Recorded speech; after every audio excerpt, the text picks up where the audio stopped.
আসসালামু আলাইকুম। সবার আগে বাছাই করা 10টি আন্তর্জাতিক খবর জানিয়ে দেব। প্রথমেই থাকছে শিরোনাম। তবে তার আগে অনুরোধ থাকবে ভিডিওটিতে একটি লাইক দিবেন। শুরুতেই জানিয়ে দেব রাশিয়ার প্রধান হুমকি যুক্তরাষ্ট্র, বললেন প্রেসিডেন্ট পুতিন। এরপর জানাবো বাইডেনের আমলেই আমেরিকা ধ্বংস হয়ে যাবে, বলছে ইরান। এদিকে তিস্তার ধ্বংসলীলায় বিপর্যস্ত সিকিম, সেনাসহ নিখোঁজ শতাধিক। অন্যদিকে হাজার হাজার মাইল দূরে নৌ লক্ষ্যবস্তুতে আঘাত হানবে ইরানি ড্রোন, বললেন প্রধান কমান্ডার।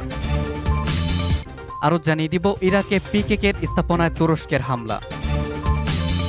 এবং সর্বশেষ জানিয়ে দিব বাইডেনের কমান্ডারকে বের করে দিল হোয়াইট হাউস। ভিউয়ার্স, শুনছিলেন সংবাদ শিরোনাম, এখন জানিয়ে দিব বিস্তারিত। রাশিয়ার প্রধান হুমকি যুক্তরাষ্ট্র, বললেন প্রেসিডেন্ট পুতিন।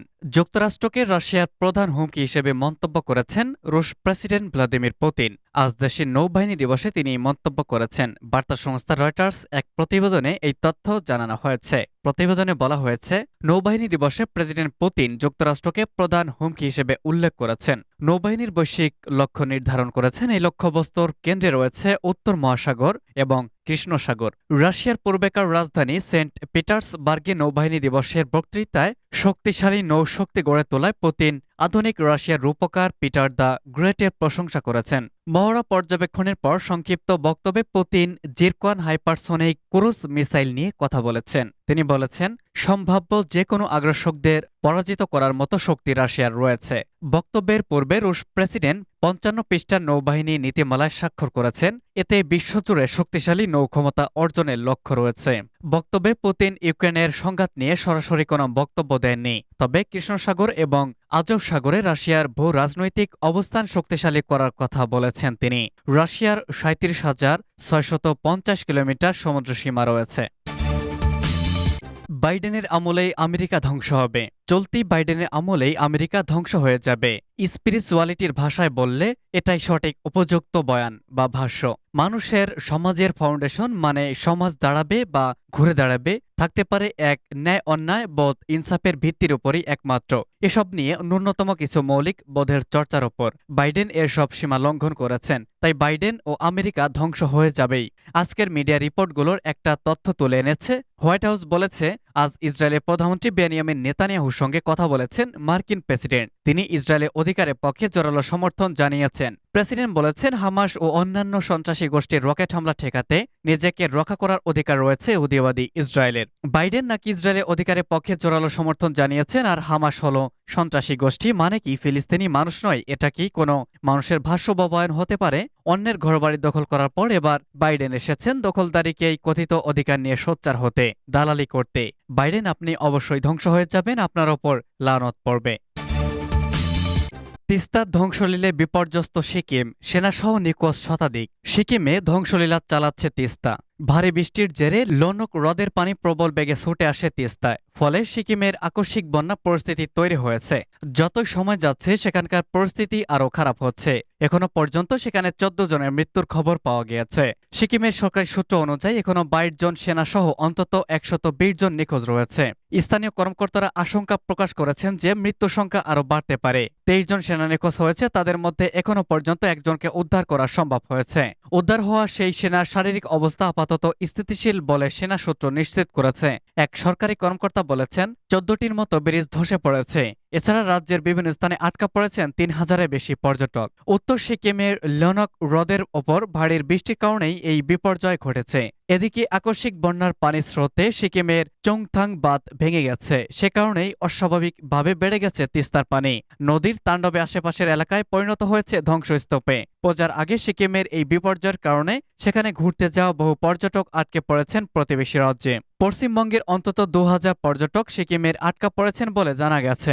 জাতীয় সড়কে যান চলাচল বন্ধ রয়েছে, ফলে আপাতত ফেরার পথ বন্ধ। রাজ্য প্রশাসনের পক্ষ থেকে সিকিম সরকারের সঙ্গে যোগাযোগ করে তাদের উদ্ধারের চেষ্টা চালানো হচ্ছে।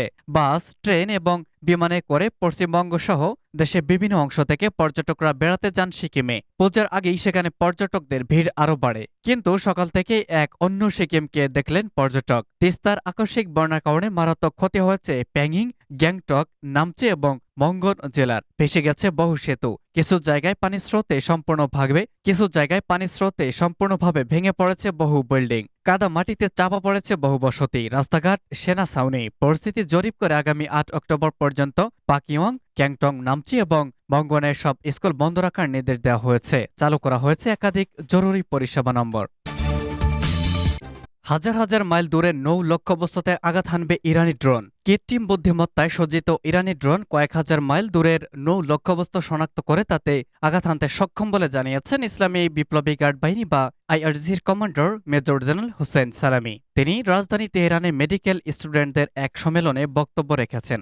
জেনারেল সালামি বলেছেন, কয়েক হাজার মাইল দূরে সাগর দিয়ে চলমান জাহাজের যে কোনো অংশে আঘাত হানার সক্ষম বা ড্রোন তৈরি করেছে। কৃত্রিম বুদ্ধিমত্তা সংযোজন করে ইরানি ড্রোনগুলোর এই কার্যক্ষমতা অর্জন করা সম্ভব হয়েছে বলে তিনি জানিয়েছেন।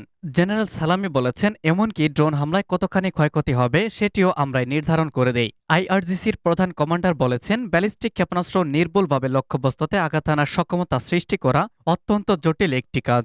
এরকম প্রযুক্তি বিশ্বের মাত্র ৩টি দেশের আছে বলে তিনি দাবি করেছেন। এর আগে গত মাসে ইরানের সশস্ত্র বাহিনীর chief of staff major general Mohammad বাকিরি বলেছিলেন, ইরানে যে পরিমাণ ড্রোন উৎপাদন হয় তার চেয়ে বহির্বিশ্বে এই ড্রোনের চাহিদা অনেক বেশি।